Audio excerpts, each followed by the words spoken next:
So we're sitting in the safe room, and suddenly we start hearing gunshots.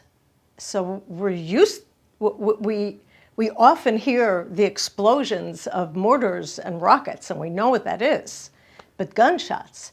And I might not be getting the timeline right. I don't remember if it was before we started hearing it or afterwards. We got a message on the WhatsApp saying, Israel has been infiltrated. Go lock your doors and windows.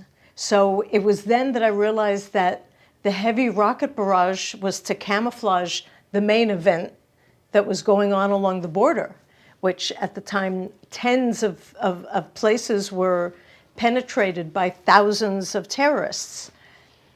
So again, I did a Safe Book Live, and I said, we're supposed to go lock the doors and the windows. I'm sure they're not going to get this far, but I will humor them. I swear, you go back and you see me saying that. It's like, so I closed the doors and the windows. I have a glass door out in the back that a 90-year-old grandmother could kick down. Not very useful, but I did it anyway. I did what I could, closed it. We went back into the safe room, and we're saying, where's the army? Where are the police? Where are the people that are supposed to be coming to save us? Crickets. Crickets. At one point, we got a message saying, each family has to take care of themselves, which, especially on kibbutz, is the most terrifying situation. What do you mean, especially in the kibbutz? Well, kibbutz, there's always somebody that's going to come help you. And so there were 4 first responders, Kitat Konanut, that were there and active that day. My son-in-law is one of the first responders. However, he couldn't leave his house because he was with my grandchildren. They were on the other side of the kibbutz, the side that was infiltrated. And there was a lot of heavy battles going on around there. That's where the first responders tried to come and to kill as many terrorists as they could.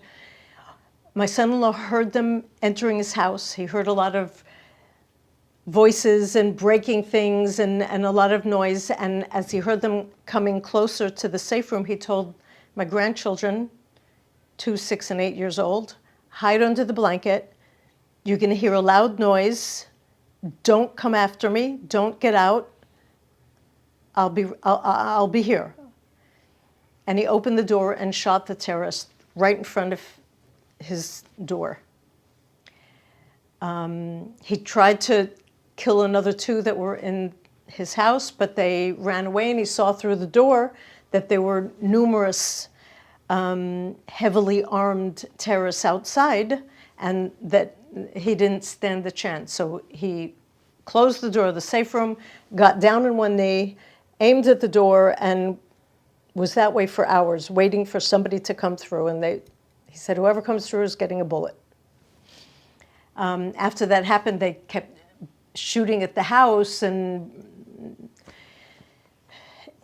my granddaughters are very traumatized, very, very traumatized still today.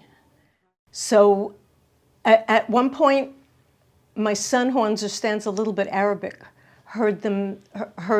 we heard speaking in Arabic outside our house. And all of a sudden he heard somebody saying, come away from there, or come here, or something like this. And we didn't understand what that was, but we waited, and we looked at each other and told each other that we love each other, and basically said goodbye. I mean, I was sure I was not going to see another sunrise. I was sure this was the end. About an hour later, I opened the door of my safe room very quietly as possible, so that if there was anybody in the house, I would hear. And I saw the window opposite me, the slats had been broken. So that's what we heard earlier on. My son, weeks later, told me that he'd heard a sound that he didn't recognize. It was them breaking through the slats, and then somebody called them away. Chana Popovel, who was kidnapped, is 2 houses down from me. And my neighbor, I found out in retrospect, was pacing back and forth in his house with his pistol and looking through the window to see if terrorists were coming to his house. And he saw the terrorists walking Chana and probably Nadav, he didn't recognize Nadav, between my house and my other neighbor's house. So in my brain, I sort of connect them together, that they called, the ones that were taking Chana away, called the ones that were trying to get into my house, and they said, come help us. But that's just in my brain. I don't know. Nobody can say that for sure. But since October 7th, the country has come together, and we've seen the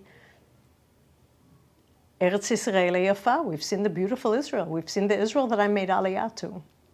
We've seen the Israel that I'm proud of, and can proudly state that I am a citizen of Israel. I'm a Zionist because of this, because of the way the people are coming together now.